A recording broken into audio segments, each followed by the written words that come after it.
Praise the lord, హల్లెలూయా. మన ప్రభు అయిన యేసుక్రీస్తు నామం పేరిట అందరికీ శుభాభివందనాలు తెలియజేస్తున్నాం. దేవుని ఉన్నతమైన ప్రశస్తమైన నామంలో ఈరోజు ఒక అంశంతో మీ ముందుకు రావాలని దైవ సేవకుడిగా ప్రేరేపించబడి ఈ మాటలో మీకు అందించడం జరుగుతూ ఉంది. దేవునికి స్తోత్రం. దేవుని కృపలో మరి దేవుడు మనకిచ్చినటువంటి ఆధ్యాత్మికమైనటువంటి రక్షణ, ఆత్మ సంబంధమైన రక్షణ చాలా విలువైంది. ఆ రక్షణ దేవుడు మన కొరకు పరలోకాన్ని విడిచి భూమి మీదకే వచ్చి ఆయన తన ప్రాణాన్ని పెట్టి ఆయన విలువైనటువంటి తన రక్తాన్ని కార్చి ఆ రక్తం ద్వారా మన శాప పాప విమోచన వాటన్నిటి నుంచి విడుదల కలగజేసి రక్షణ ఇవ్వటం జరిగింది. యేసు స్వరక్తమిచ్చి కొన్న సంఘం అనగా మనం. ఈ సంఘాన్ని నడిపించే బాధ్యత ఒక నాయకుడికి, ఒక యాజకుడికి, ఒక దైవ సేవకుడికి దేవుడు అప్పగించడం జరుగుతుంది. ఈ సంఘంలో అనేక ఆత్మలను రక్షించటానికి యేసు స్వరక్తమిచ్చి కొన్న ఆ సంఘాన్ని, ఆ సంఘంలోకి సభ్యులను నడిపించటానికి ఒక నాయకుడిని, ఒక దైవ సేవకుడిని దేవుడు ఏర్పాటు చేసుకుంటున్నాడు. ఎవరైతే రక్షించబడ్డారో రక్షించబడిన ప్రతి వ్యక్తికి ఒక ఆత్మీయ నాయకుడు ఉంటాడు, ఒక ఆత్మీయ నాయకుడు ఉండాలి. ఆ ఆత్మీయ నాయకుడు రక్షించబడిన వ్యక్తిని సంఘంలో నడిపిస్తూ, పోషిస్తూ, బలపరుస్తూ, ఆధ్యాత్మికమైన అభివృద్ధిలోకి తీసుకొని వస్తూ అనేక పరిచర్యలు దేవుడిచ్చిన కృపా వరాలను బట్టి, దేవుడిచ్చిన తలాంతులను బట్టి వారి ఎడల దేవుడు కలిగిన ప్రణాళికలు, ఉద్దేశాలు తెలుసుకుంటూ వారిని మరి ఆ పరిచర్య ధర్మం జరగటానికి సంఘ అభివృద్ధి కోసం, సంఘ క్షేమం కోసం ఒక్కొక్కరికి ఒక్కొక్క పరిచర్యనిచ్చి ప్రభు వాడుకోవటం జరుగుతూ ఉంది. కాబట్టి వీళ్ళు మరి ఈ విశ్వాసులైనటువంటి వారు మరి ఆత్మీయ నాయకుడికి లేదా మన ఆత్మీయ తండ్రికి లోబడుతూ చెప్పిన మాట వింటూ సంఘ అభివృద్ధి కోసం, సంఘ క్షేమం కోసం, సంఘ విస్తరణ కోసం, నూతన సంఘాల స్థాపన కోసం, అనేక మంది శిష్యుల్ని తయారు చేయటం కోసం మన వంతుగా సంఘానికి ఉపయోగపడేటట్లుగా మనం ఉండాలి. ఒక ఆత్మీయ నాయకుడు తయారవటానికి ఒక నాయకుడు అవసరం. రక్షించబడిన తర్వాత శిష్యులుగా ఉండి, శిష్యుల తర్వాత నాయకులుగా మరి తయారవటం అనేది మనం చూస్తూ ఉన్నాం. కాబట్టి ప్రతి ఒక్కరికి ఒక ఆత్మీయ నాయకుడు ఉంటాడు. సేవకుడికి ఒక ఆత్మీయ నాయకుడు ఉండాలి, విశ్వాసికి ఒక ఆత్మీయ నాయకుడు ఉండాలి.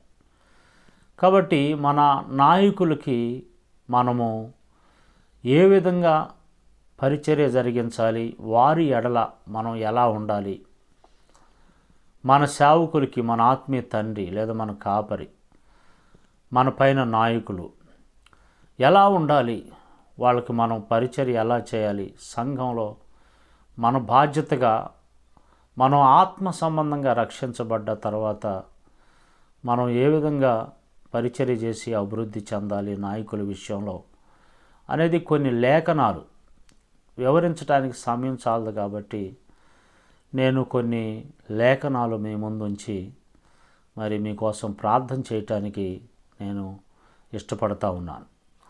మొదటగా 1 తిమోతి రాసిన పత్రిక 6వ అధ్యాయము 1వ వచనంలో ఒక మాట ఉంటుంది. దేవుని నామమును ఆయన బోధయు దూషింపకుండునట్లు దాసత్వమును కాడి క్రింద యజమానులు గల దాసులు తమ యజమానుల పూర్ణమై ఘనతకు పాత్రులని ఎంచవలెను. విశ్వాసులైన యజమానులు గల దాసులు తమ యజమానులు సహోదరులని వారిని తృణీకరింపగా తమ సేవా ఫలము పొందువారు విశ్వాసులను ప్రియమైనలై ఉన్నారని మరీ ఎక్కువగా వారికి సేవ చేయవలెను. ఈ సంగతులు బోధించుచు వారిని హెచ్చరించుము. దాస్యమును కాడి కింద యజమానులు గల దాసులు తమ యజమానులకు సహోదరులని, మరి పూర్ణమైన ఆ కాడి క్రింద ఉన్న వారందరూ తమ యజమానులను పూర్ణమైన ఘనతకు పాత్రులని ఎంచవలెను.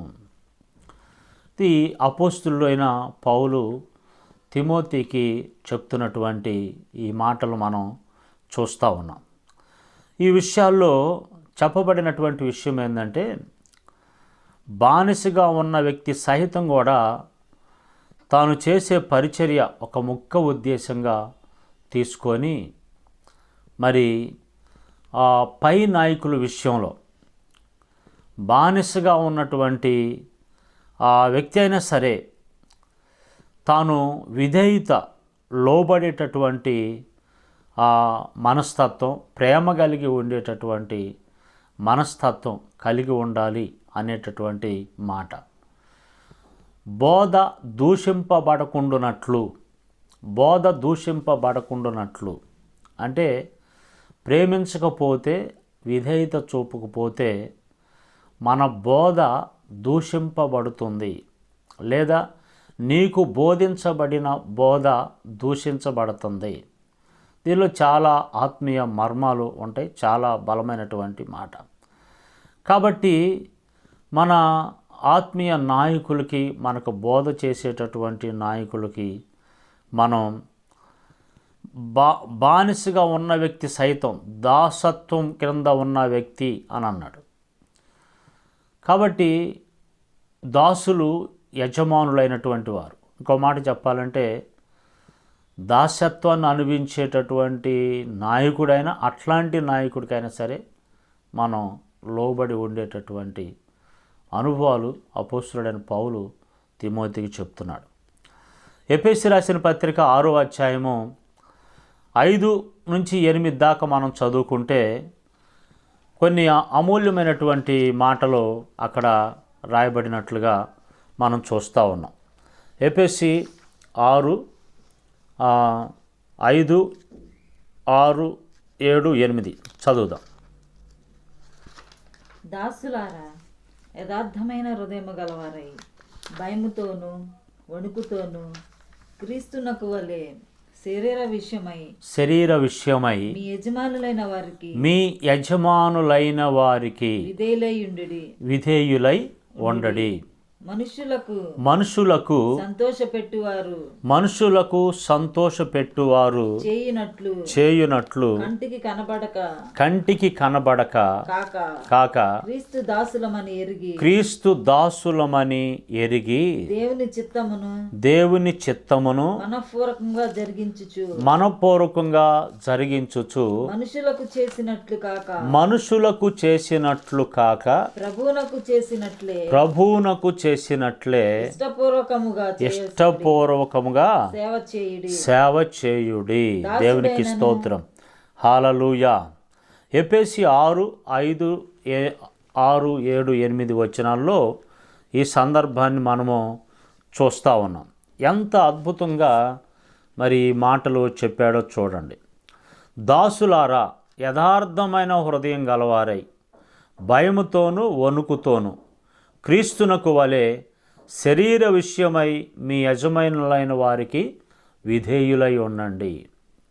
శరీర విషయమై మీ యజమానులైన వారికి విధేయులై ఉండండి అంటే మిమ్మల్ని పోషించి మిమ్మల్ని నడిపించే మీ నాయకులు, వారికి మరి సంఘంలో కానీ లేకపోతే బయట మనం ఎక్కడైనా ఉద్యోగం చేస్తున్నప్పుడు వారి మా పైన యజమానులు కానీ మీరు ఎలా ఉండాలంటే, ముఖ్యంగా ఈ చెప్పే విషయాలు అపోస్తలుడైన పౌలు సంఘంలో దాసులుగా ఉండి సంఘాన్ని నడిపించే నాయకుల విషయంలో మనం ఆధ్యాత్మికంగా తీసుకోవాలి.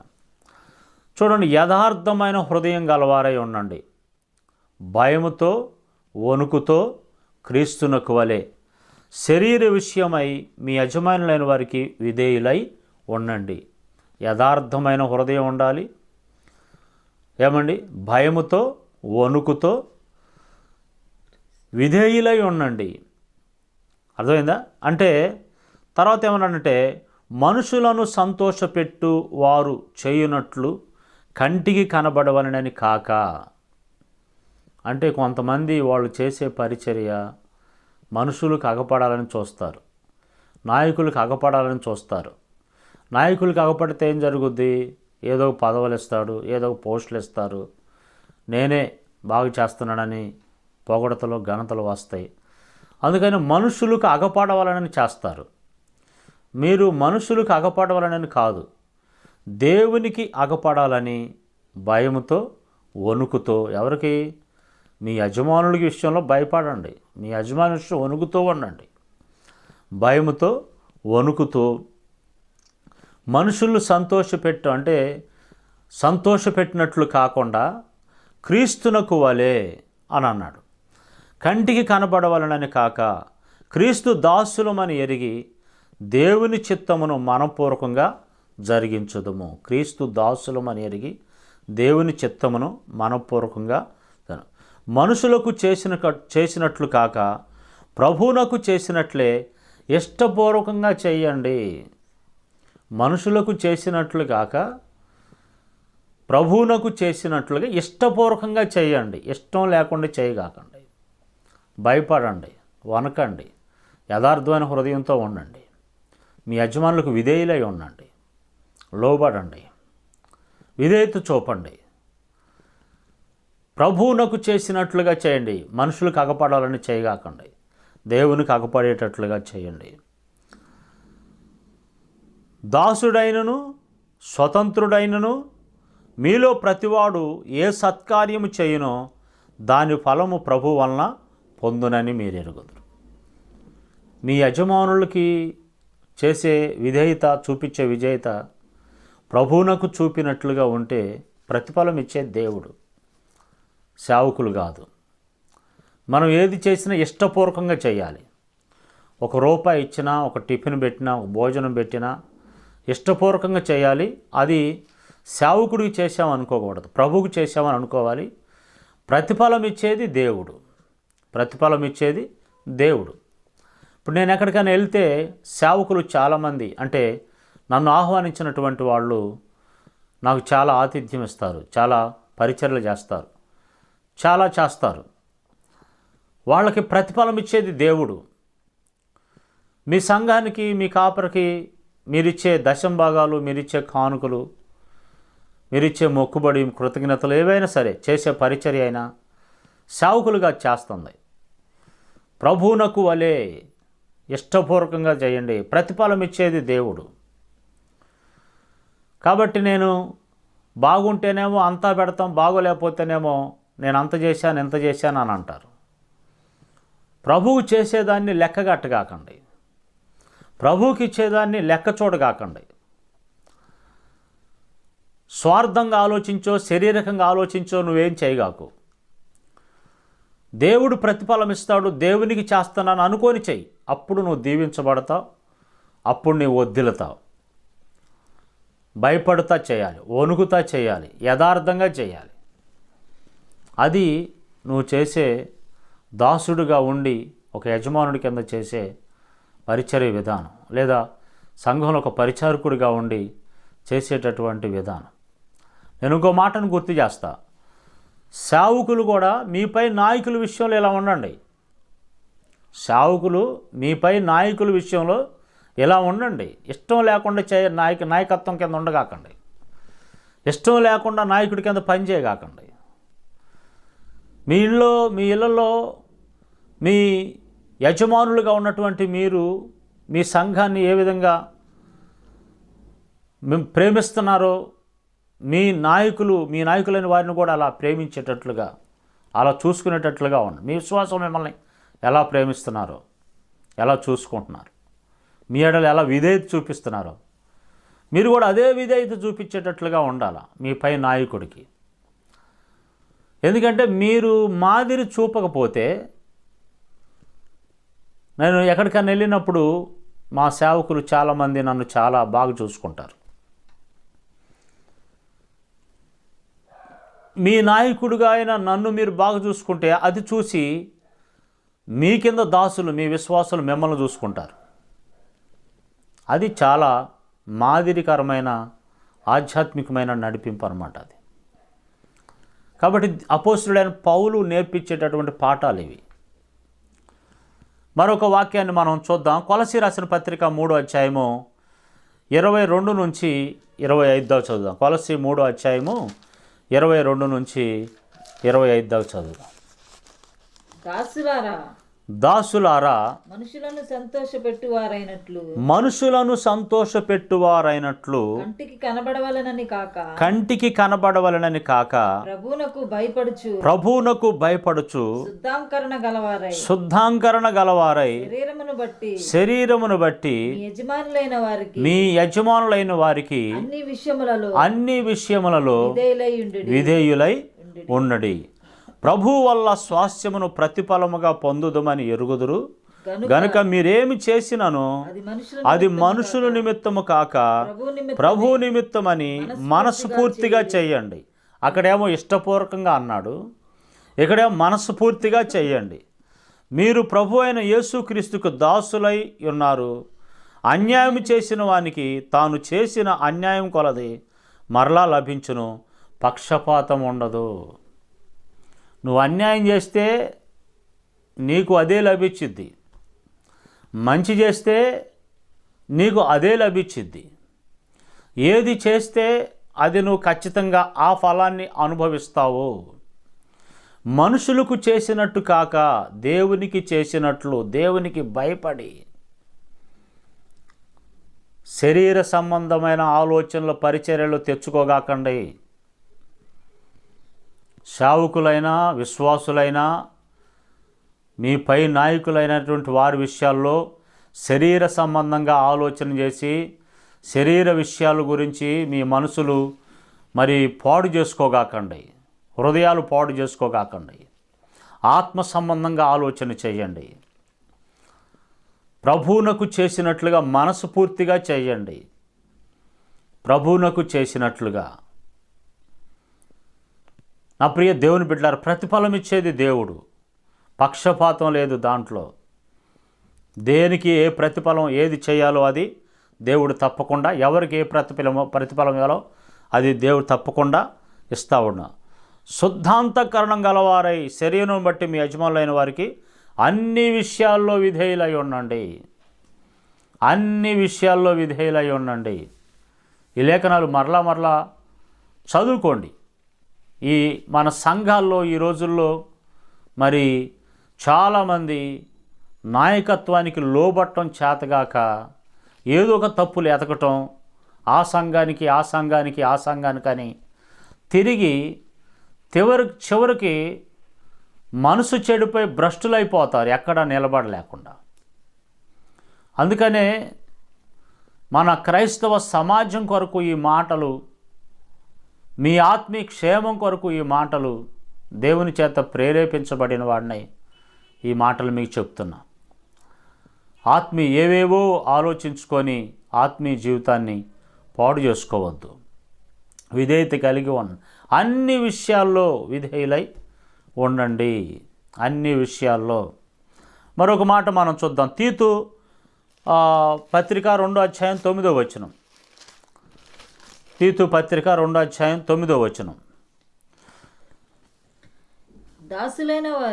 దాసులైన వారు అన్ని విషయముల యందు మన రక్షకుడగు దేవుని ఉపదేశమును అలంకరించున్నట్లు తమ యజమానులకు ఎదురు మాట చెప్పక ఏమీ అపహరింపక సంపూర్ణమైన మంచి నమ్మకమును కనపరచుచు అన్ని కార్యముల యందు వారిని సంతోషపెట్టుచు వారికి లోబడి ఉండవలనని వారిని హెచ్చరించము. చూడండి, మరొకసారి అపోస్తుడైన పౌలు తీతుకు కూడా ఈ మాటలు చెప్తున్నాడు. దాసులైన వారు అన్ని విషయాల యందు మన రక్షకుడుకు దేవుని ఉపదేశమును అలంకరించున్నట్లు. ఉపదేశాన్ని ఎట్లా అలంకరించుకుంటావో, యజమానులైన వారికి ఎదురు మాట చెప్పక ఏమీ అపహరింపక సంపూర్ణమైన మంచి నమ్మకమును కనపరచుచు అన్ని కార్యములందు వారిని సంతోషపెట్టి లోబడి ఉండుము. అన్ని కార్యాలయందు వారిని సంతోషపెట్టి లోబడి ఉండుము. నా ప్రియ దేవుని బిడ్డలారా, కొంతమంది అంటారు మా యజమానుడు మా నాయకుల్లో చాలా తప్పులు ఉన్నాయండి, ఆ తప్పులన్నీ ఉంటే మేము ఎట్లా లోబడాలి అని అంటారు. అందుకే దేవుడు అంటున్నాడు, ప్రతిఫలం ఇచ్చేది దేవుడు. ఎవరికి ఏ ప్రతిఫలం ఇవ్వాలో పక్షపాతం లేదు దేవుడిలో. ఎవరికి ఏ ప్రతిఫలం ఇవ్వాలో ఆ ప్రతిఫలాన్ని దేవుడు తప్పకుండా ఇస్తూ ఉన్నాడు. కాబట్టి అన్ని విషయాల్లో ఇష్టపూర్వకంగా, మనస్ఫూర్తిగా, భయముతో, వణుకుతో, మరి మనుషులకు అగపడినట్టు కాకుండా దేవునికి అగపడుతున్నట్టు, దేవుడు చూస్తున్నట్టు, దేవుడు ప్రతిఫలం ఇస్తున్నాడని దేవునికి విధేయత చూపినట్లు మీ యజమానులకి విధేయులై ఉండండి. అన్ని కార్యముల విషయంలో సంతోషపెట్టండి. మీ యజమానులను, మీ నాయకుల్ని సంతోషపెట్టండి. చివరిగా ఒక మాట చదివి ముగిస్తాను చూడండి. 1 పేతురు 2:18 వచనం. 1 పేతురు 2:18 పనివారులారా మంచివారును సాత్వికులైన వారికి మాత్రమే గాక ముష్కరులైన మీ యజమానులకు పూర్ణ భయముతో లోబడి ఉండుడి. చూడండి, పనివారులారా మంచివారును సాత్వికులైన వారికి మాత్రమే కాకుండా, మంచివారికే కాదు నువ్వు విధేయత చూపించేది, సాత్వికులైన వారికే కాదు విధేయత చూపించేది, అన్యాయం ద్వారా శ్రమ పడుతున్న వారి విషయంలో కూడా నువ్వు విధేయత చూపించాలి. మంచివారికే కాదు విధేయత. అందుకనే ఇంకో మాట ఏమన్నానంటే, మీ యజమానులకును పూర్ణ భయముతో లోబడి ఉండుడి. ఎవడైనను అన్యాయముగా శ్రమ పొందుచు దేవుని గురించిన మనస్సాక్షి కలిగి దుఃఖము సహించినడల అతి హితమగును. తప్పిదమకైనను దెబ్బలు తినప్పుడు మీరు సహించినడల మీకేమి ఘనము? మీ నాయకుల్లో తప్పిదాలుంటే ఆ తప్పిద విషయంలో మీరు మరి ఆ దెబ్బలు తినప్పుడు మీకేమి ప్రయోజనం ఉంటుంది అంటే, దాని అర్థం ఏంటంటే, మీరు మేలు చేసి కీడైన అనుభవించండి, కానీ మీరేమాత్రం కూడా మీ యజమానులకి కీడు చేయటానికి, నువ్వు మంచి చేశావు, నువ్వు బాగానే ఉంటున్నావు, అయినా దేవుడు అంటున్నాడు లోబడి ఉండు. వారు ఒకవేళ ముష్కరులైనను, అన్యాయంగా శ్రమ పొందుతున్నా, లేదో చిన్న చిన్న లోటుపాట్లు ఏమన్నా అగపడ్డా, అర్థం కాలా, మీరు తప్పిదమునికై దెబ్బలు తినప్పుడు, ఆయన తప్పు చేసినప్పుడు దెబ్బలు తింటే, నేను తప్పు చేశాను కాబట్టి దెబ్బలు తింటున్నానని సహించుకుంటే దానికి ఘనత కాదు. నువ్వు మేలు చేసినప్పుడు నీకు దెబ్బలు తగులుతాయి. నువ్వు ఉపకారం చేసినప్పుడు నీకు దెబ్బలు తగులుతాయి. అప్పుడు ఏ అన్యాయం చేయకపోయినా, ఏ తప్పు చేయకపోయినా దెబ్బలు తిన్నప్పుడు సహించుకుంటున్నావు, చూసావు, అది నీకు ఘనమంట, అది నీకు ఆశీర్వాదం. దేవుడు అదే చెప్తున్నాడు. కాబట్టి దేవునికి హితమగును. అప్పుడు అలాంటప్పుడు మేలు చేసి బాధపడినప్పుడు మీరు సహించినడలా అది దేవునికి హితమగును. ఇందుకోసమే మీరు పిలువబడితిరి. మేలు చేశా నేను అయినా నాకు ఘనత విలువ దొరకట్లేదు అని అంటారు. గమనించండి, సహించుకోండి. దేవుడు తప్పకుండా తగిన సమయంలో ఎవరికి ఇవ్వాల్సిన ప్రతిఫలాన్ని దేవుడు వారికి తప్పకుండా ఇస్తాడు. కాబట్టి మీ యజమానులైన వారి విషయంలో విధేయత కలిగి ఉండండి. యజమానులైన వారి విషయంలో, భార్యలు మీ యజమానులైన భర్త విషయంలో విధేయత కలిగి ఉండండి, అవిధేయతగా ఉండగాకండి. చర్చిలో, సంఘంలో విశ్వాసులు మీ నాయకుడికి విధేయత చూపండి. సేవకులు మిమ్మల్ని నడిపించే నాయకుడికి విధేయత చూపండి. ఈ రోజుల్లో విశ్వాసులు సంఘాల్లో నిలబడలేకపోవటం, ఆ సంఘం అని తిరగటం, కారణం ఏంటంటే నాయకుడికి లోబడే మనసు ఉండకపోవటం. యజమానుడికి, నీ యాజకుడికి లోబడే మనసు విశ్వాసుల్లో ఉంటల్లా. ఏదైనా ఒకటి చెప్తే సహించుకోవట్లా, ఏదైనా అంటే ఒకటంటే ఓర్చుకోలేకపోతున్నారు. అందువల్ల ఎక్కడ నిలవలేక అటు ఇటు తిరిగి స్వేచ్ఛను కోరుకొని మనసులు పాడు చేసుకొని, భక్తిని పాడు చేసుకొని భ్రష్టులైపోతున్నారు. విధేయత చూపినప్పుడు నీలో దేవుని దగ్గర నుంచి ప్రతిఫలం వస్తుంది అనేది దేవుని వాక్యం తెలియజేస్తూ ఉంది. కాబట్టి నా ప్రియ దేవుని బిడ్డలారా, సేవకులారా, విశ్వాసులారా, సంఘ క్షేమం కోసం, సంఘ ఆశీర్వాదం కోసం, సంఘ అభివృద్ధి కోసం దేవుడు నిన్ను ఒక నాయకుడిగా సంఘంలో పెట్టాడు. నీ పై నాయకులకు లోబడి ఉండండి. అందుకే ఎబ్రిల్ రాసిన పత్రికలో చివరిలో మనం చూస్తాం, ఏ సేవకుడైనా ఒక విశ్వాసాన్ని బట్టి బాధను అనుభవిస్తే అది మీకు ఆశీర్వాదం కాదు, అది సంతోషం కాదు. వారు మరి భయంతో వణుకుతో చేస్తున్న పరిచర్య ప్రతిఫలం మీరు అనుభవించడానికి వారిని సంతోషపెట్టండి, వారిని ఆనందింపచేయండి. మీపై నాయకుల విషయంలో సేవకులారా మీరు అట్లానే ఉండండి. విశ్వాసులారా, మీ నాయకుడైన సేవకుల విషయంలో మీరు అట్లానే ఉండండి, లోబడండి. లేకపోతే ఈరోజు సంఘాల్లో ఐక్యత లేకపోవటం, ప్రేమ లేకపోవటం, ఆత్మీయత లేకపోవటం, సంఘాల అభివృద్ధి లేకపోవటం ఒక యజమానుల ద్వారా, ఒక విశ్వాసుల ద్వారా కలుగుతుందంటే ఎంత బాధకరం. సంఘంలో విశ్వాసులైన వారు శరీరాన్ని అంటుకొని మీరు ఉండాలి. క్రీస్తే సంఘానికి శిరసై ఉన్నాడు. శరీరాన్ని అంటుకొని వేరుగా ఉండి మనం ఏం చేయలేం. బలం పోగొట్టుకుంటాం, మహిమ పోగొట్టుకుంటాం. దేవుని సంఘానికి ఉన్న విలువ పోద్ది, మహిమ పోద్ది. ఆ బ్లెస్సింగ్స్, ఆశీర్వాదాన్ని మనం అనుభవించలేని స్థితిలో ఉంటాం. కాబట్టి ఈ వాక్యాలు మరలా చదువుకొని ఇంకా చాలా వాక్యాలు ఉన్నాయి, అర్థం చేసుకొని మీ సంఘంలో నిలబడి కీడు అనుభవించైనా సరే, మేలు చేసైనా కీడు అనుభవించు, మేలు చేసైనా కీడు అనుభవించు. ప్రతిఫలం ఇచ్చే దేవుడు. మనస్ఫూర్తిగా చేయి, ఇష్టపూర్వకంగా చేయి, విధేయత చూపు, భయముతో వణుకుతో చేయి, ప్రభువునకు చేసినట్లుగా చేయి. మనుషులకు కాదు, మనుషులకు అగపడవలని కాదు. నువ్వు చేసే ప్రతి పరిచర్య దేవుడు చూస్తాడు, దేవుడు నిన్ను ఆశీర్వదిస్తాడు. నిన్ను, నీ పరిచర్యను, నీ సంఘాన్ని, కుటుంబాన్ని ఆశీర్వదించునుగాక. ఆమెన్.